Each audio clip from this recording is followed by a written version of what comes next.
B1039 in Cambridgeshire. I'm on my way to Duxford village, but can't help but be impressed by the windmill up ahead. Hello and welcome, thanks for joining me on the ride today.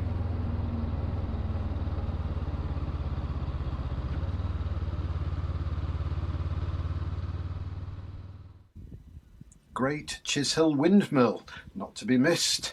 One of only 7 open trestle post mills in the UK.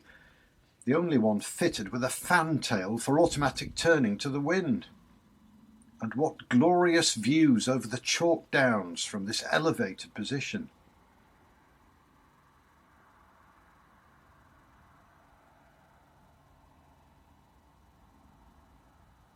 The first surviving record of a mill here is from 1592. This mill was built in 1819 using timbers from an earlier mill.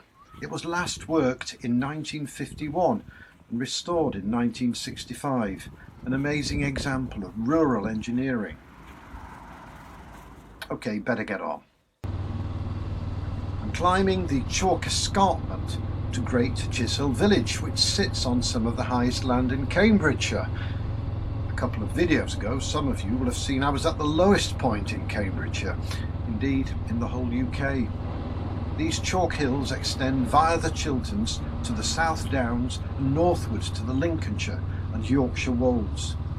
Great Chishill, a pretty hilltop village.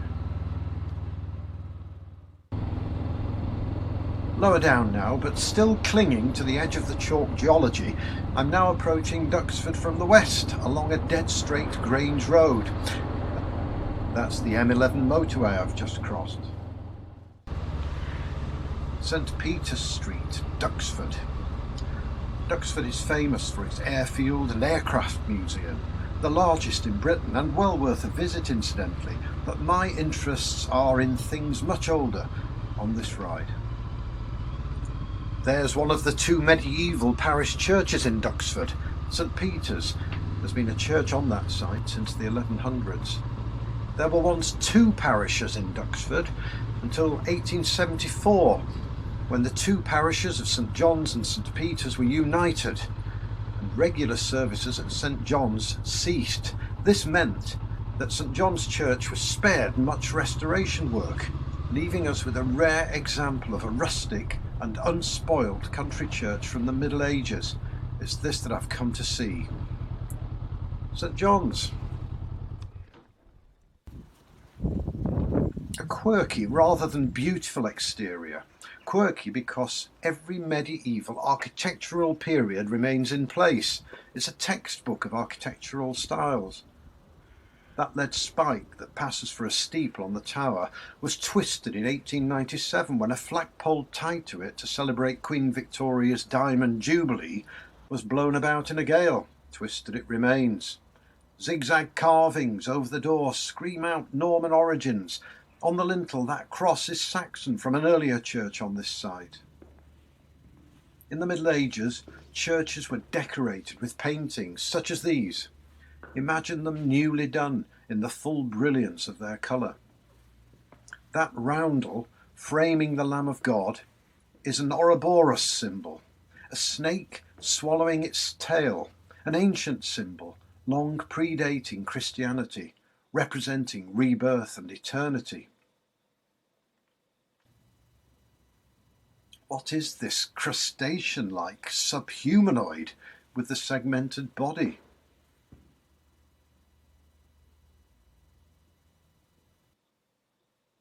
Who knows what it is?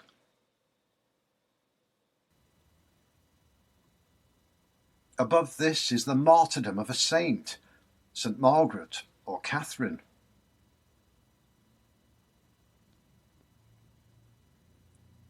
Cruelly tortured.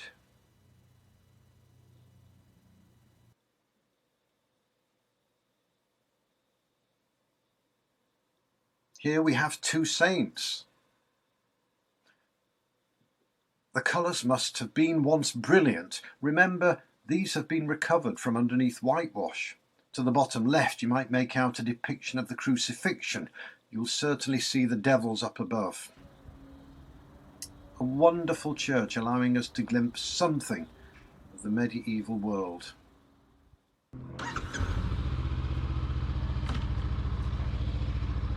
There's another interesting building nearby, dating from the 13th century. It is to this that my wheels now turn. A building with Templar connections called Duxford Chapel, but in a settlement north of here that grew up around the Whittlesford Bridge over the River Cam.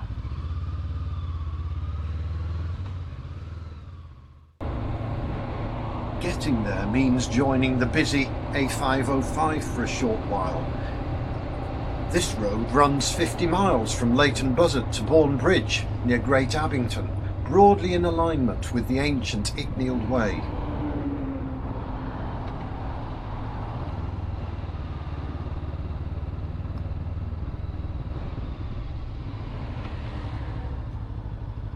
The road I'm now on, an inconsequential road, was itself once the A505 until bypassed in 1962. I love finding these old stretches of road.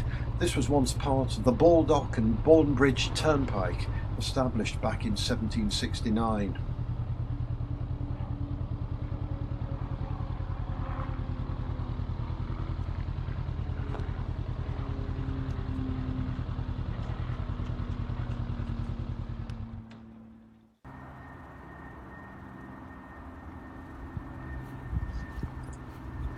Duxford Chapel, originally a hospital of St John, founded around 1230. It was run by a prior and monks, giving medical assistance to the poor and hospitality to travellers on the Icknield Way. In the 14th century it was rebuilt as a chantry chapel.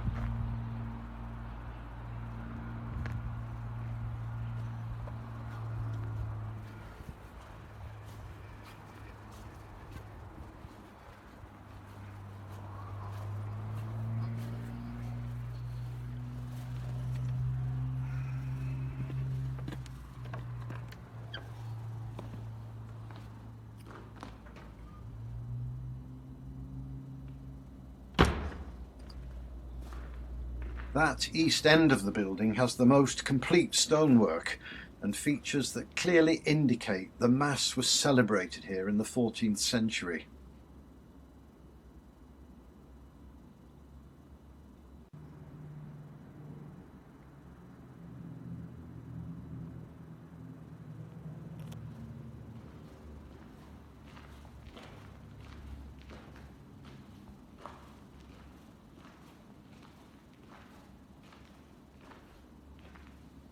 The south door.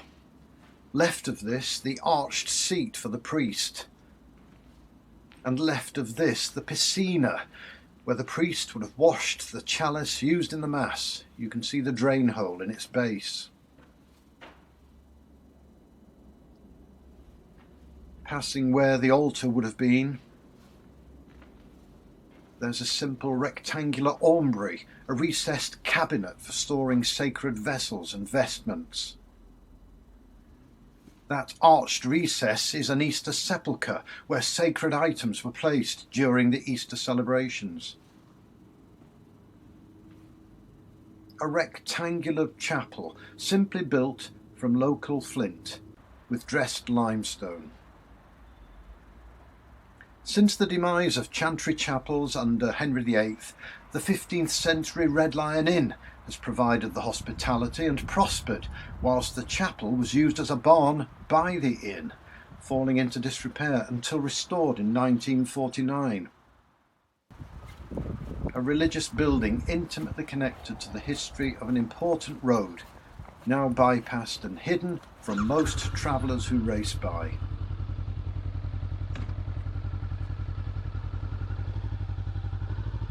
Thank you for joining me on this ride back to the medieval world. It's been great to have your company. If you've enjoyed what you've seen, please like, subscribe, perhaps even share. I'll then let you know when I'm next out and about. For now, I'm done.